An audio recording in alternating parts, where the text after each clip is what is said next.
शेर और खरगोश। एक घने जंगल में एक शेर रहा करता था। वो तमाम जंगल का बादशाह था, लेकिन वो बादशाह जैसे पेश नहीं आता था। हर दिन बेरहमी से जंगल के जानवरों को खा जाया करता था। शेर के खौफ से जंगल के जानवर छुप जाया करते थे और खुद अपनी भूख व प्यास को मारकर सख्त मुश्किलात से दो चार होने लगे थे। इस तरह कुछ दिन बाद जंगल के तमाम जानवर एक मुकाम पर जमा हुए और शेर के शर से महफूज रहने के लिए सब मिलकर राय मशवरा करने लगे। सबने अपनी अपनी बात रखी और आखिर में एक गीदड़ ने कहा, मेरा ख्याल है कि हम रोज शेर के हाथों मरने के बजाय हम खुद एक एक बार शेर के पास चले जाएं। इस तरह रोजाना शेर किसी एक को खा लेगा और हम सब अपनी अपनी बारी से चले जाएंगे और बिला खौफ व डर सुकून से जिंदगी गुजारेंगे। गीदड़ के मशवरे पे तमाम जानवर रजामंद हो गए। एक बंदर ने कहा, ठीक है, तुम्हारी बात बिल्कुल दुरुस्त है। मौत का खौफ करने के बजाय अपनी बारी आने तक हम इत्मीनान व सुकून की जिंदगी गुजार सकेंगे। जानवरों की बातचीत मुकम्मल होने के बाद खुद गीदड़ ने शेर के पास जाकर ये सारी बात बताई।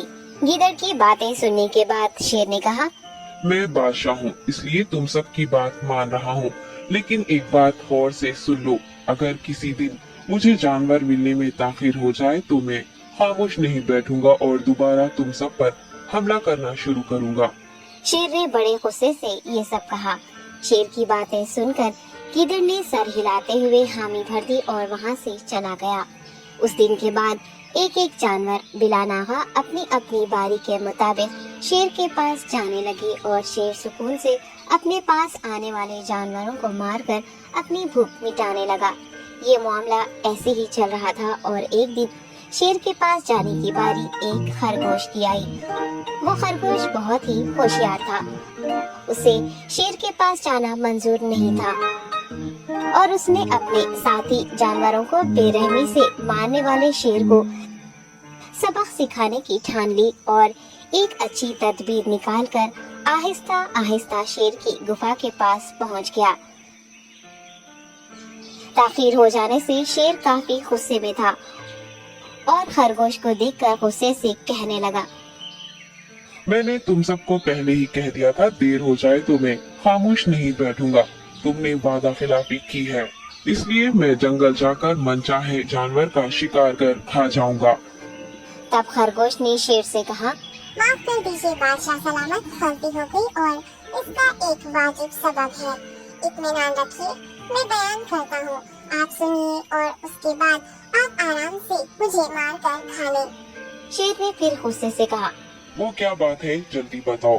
खरगोश ने कहा, बादशाह सलामत, मैं आपके पास आ रहा था और रास्ते में मुझे एक शेर मिल गया और मुझे मारने के लिए आगे बढ़ने लगा। मैंने आपकी बहादुरी की बात उस शेर के सामने रखी, लेकिन वो शेर आपके बारे में बहुत बुरा भला कहने लगा। ये सुनकर मैंने गुस्से से कहा, तुम हमारे जंगल के नहीं हो, हमारे बादशाह के बारे में ऐसी बातें मत कहो। ये सुनकर वो शेर मुझ पर हमला करने के लिए तैयार हो गया। ये देखकर मैंने कहा, तुम मुझे मारोगे तो हमारे बादशाह तुम्हें हरगिज़ नहीं बख्शेंगे। तब उस शेर ने कहा, तुम्हारा बादशाह मेरा क्या कर लेगा? मैंने कई हाथियों को अपने पंजे से मार खिलाया है। तुम्हारा बादशाह हो या कोई और हो, मेरे हाथों बच नहीं सकता और मेरे सामने कोई टिक नहीं सकता। मैं उसे खत्म करूंगा। ये सब बदतमीजी करने लगा। मैंने उस शेर से कहा, तुम हमारे बादशाह से आकर बात करो। तब उसने फख्र से कहा, मैं क्यों आऊं? तुम्हारे बादशाह में दम है तो उसे ही यहाँ लेकर आओ। ये कहकर मुझे दबाने लगा। बादशाह सलामत, इसीलिए आने में ताखीर हो गई। ये सुनते ही शेर गुस्से से कहने लगा, चलो अभी चलते हैं, उसे खत्म कर दूंगा। ये सुनने के बाद खरगोश ने शेर को जंगल के दरमियान मौजूद एक कुएं के पास ले गया। खरगोश ने कहा, बादशाह, इसके अंदर देखिए, वो वहाँ आपका बेसब्री से इंतजार कर रहा है। आप उसे अच्छा सबक सिखाइए। शेर गुस्से से फौरन कुएं में झांकने लगा और जोर से दहाड़ने लगा। तब दूसरी जानिब से भी दूसरा शेर दहाड़ता हुआ महसूस होने